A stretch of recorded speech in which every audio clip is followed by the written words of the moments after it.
What's up, everybody? Welcome to the Thomas Take Sports Podcast. I'm your host, Ryan Thomas, back on the mic, doing my thing.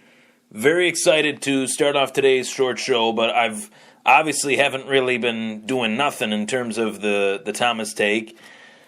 Really hammering out these live pieces on my Fantasy Sports Talks Facebook page. The Bills post-game show is on that page. The Buffalo Sabres 2017 season preview is on that page. My full preview and prediction for Canelo versus Triple G is on that page. Go to myfantasysportstalk.com. Go to the Thomas Take Sports Podcast.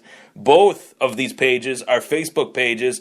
Check it out. You can check us out on Twitter at Thomas Takeover. Check my stuff out as I contribute to myfantasysportstalk.com. You can follow them at FF Sports Talk on Twitter and Facebook. Very excited to continue to contribute to my Fantasy Sports Talk once again. Centered my stuff towards the podcast, but I'm kind of flying everywhere. I like to be in more than one spot. So it's been fun. I'll continue to do that. The Bills post-game show, 1,500 views, 2,000 somewhere around there, close to it at least, in between 1,500 and 2,000. Very happy about that. Very happy about all the positive, messages that I've received from that show. And you can expect a Bills post-game show on the My Fantasy Sports Talk Facebook page every single week. I'm kind of going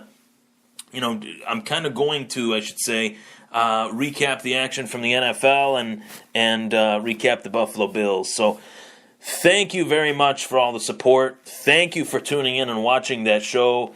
Thank you for tuning in today and listening to this show and listening to my earlier show today on the My Fantasy Sports Talk Facebook page for the 2017 Buffalo Sabres. I'm giving the Buffalo people what they deserve. I'm giving them true, clear-cut, honest opinion. No fluff, no filter. It is what it is, straight from my lips to your ears. My opinion, and just straight facts mixed in. So here I am today on the Thomas Take Sports Podcast, recapping Episode 2. We're going to go to the next world, the combat sports world. Canelo versus Triple G will do battle in 4 days. This Saturday, live on pay-per-view on HBO pay-per-view at the T-Mobile Center in Las Vegas, Nevada, T-Mobile Arena. Very excited for that fight. This is the best fight that boxing has to offer in at least 20 years. I've said that time and time again, but I really don't think people are realizing it. I really think that this fight is somewhat falling under the radar, so to speak, due to I don't know if it's due to the Mayweather-McGregor. I don't know if it's due to Oscar de la Hoya's, words and actions and the things that he says, but realistically, I'm not really sure. But I do know that this fight will deliver. I do know that this fight is a true rivals fight between two of the best boxers, two of the best fighters in boxing in the world today. You have Vasily Lomachenko, you have Anthony Joshua, but the two biggest names, the two biggest superstars in the sport of boxing in one ring, who would not want to see that? Who would not want to watch that? I am paying, I'm buying, I'm all in. I'll be watching it Saturday on pay-per-view. But before the pay-per-view kicks off on Saturday, before that kicks off, before we see the fight, the fantastic network that is HBO, a network that, man, I would really love to work for someday. HBO, with their amazing series, 24/7, words can't describe how much I love this show. I've watched it since it started. I've watched it throughout the Pacquiao days, the Mayweather days, the De La Hoya days, throughout everything, throughout the last, I'd say, 15 years that this show has been on.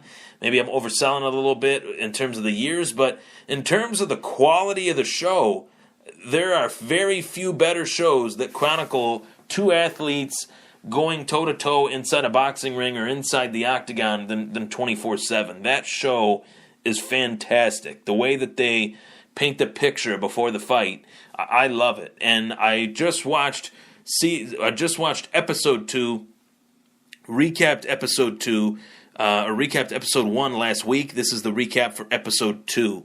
So something that kind of didn't even I didn't even really think this for the first episode in watching it, and it was introduced in the first episode, is the fact that Gennady Golovkin and Canelo Alvarez were both brought into the sport of boxing by their older brothers.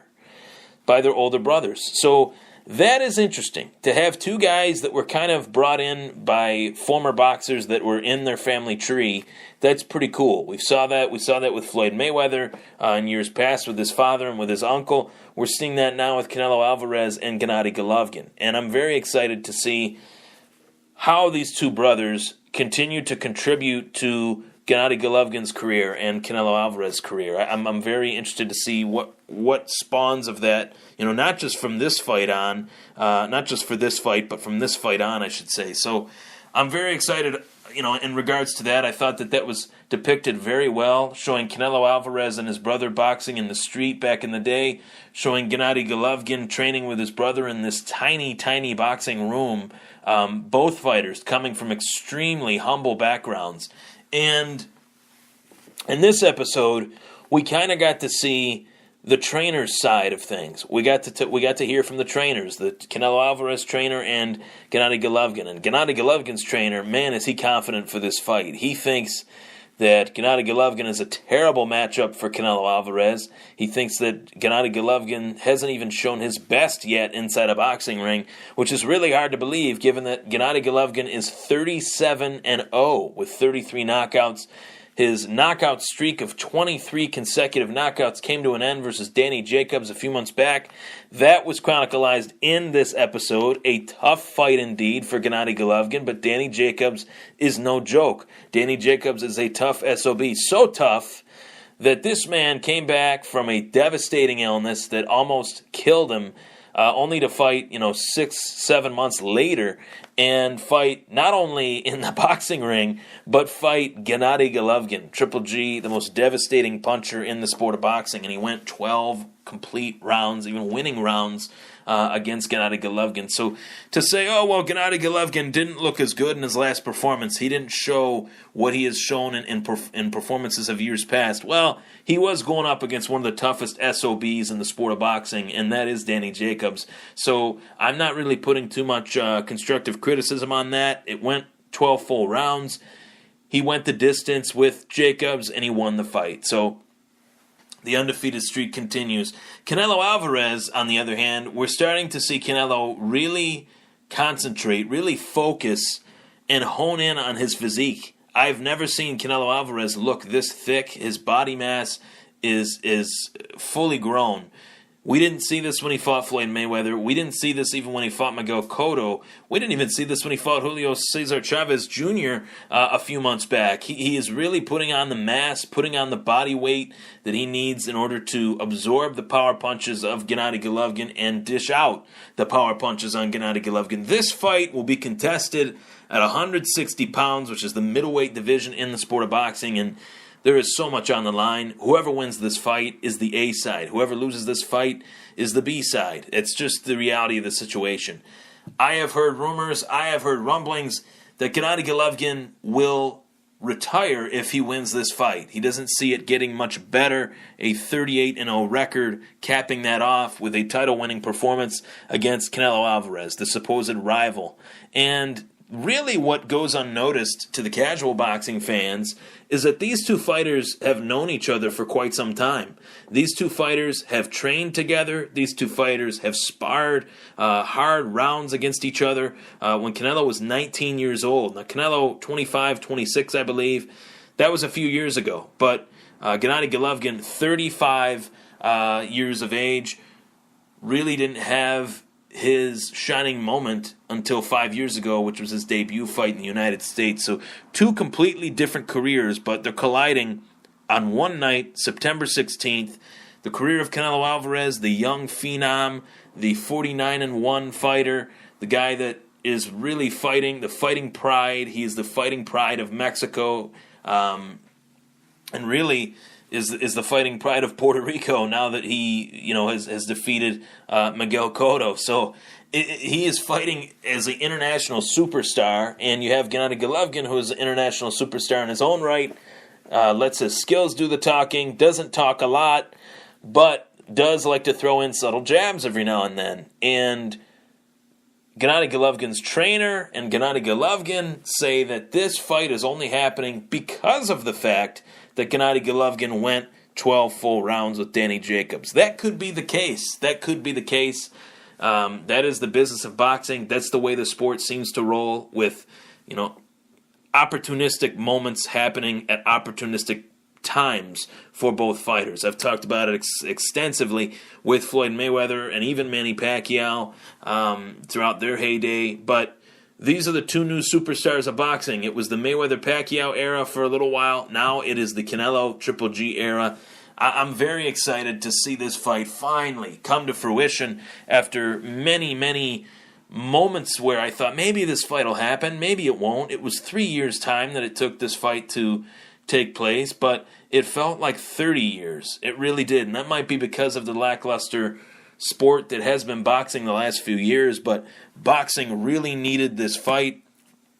Boxing is getting this fight. We are getting this fight as the fans, and as writers like me and podcast hosts like me. I have the fortune, I am very fortunate, I should say.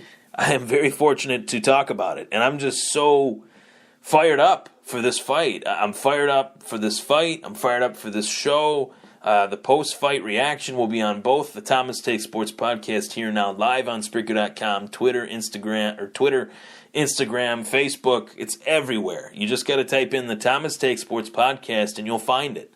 That's all you got to do. And I'm very excited to see how this fight pans out. Whether Canelo will remain the A side. If Canelo loses this fight, there is a lot to lose for Canelo Alvarez in this fight. Realistically, if he loses, he's no longer the A side. He'll no longer be promoted as the main name in boxing. That honor will probably go to one of two men, Vasily Lomachenko or Anthony Joshua.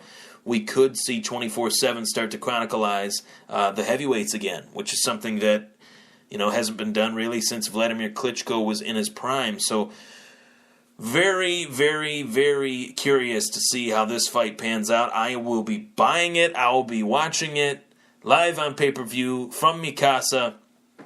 And as always, I'll bring you my post-fight reaction on the Thomas Take Sports Podcast. I'm Ryan Thomas. Thank you so much for tuning in to the Thomas Take.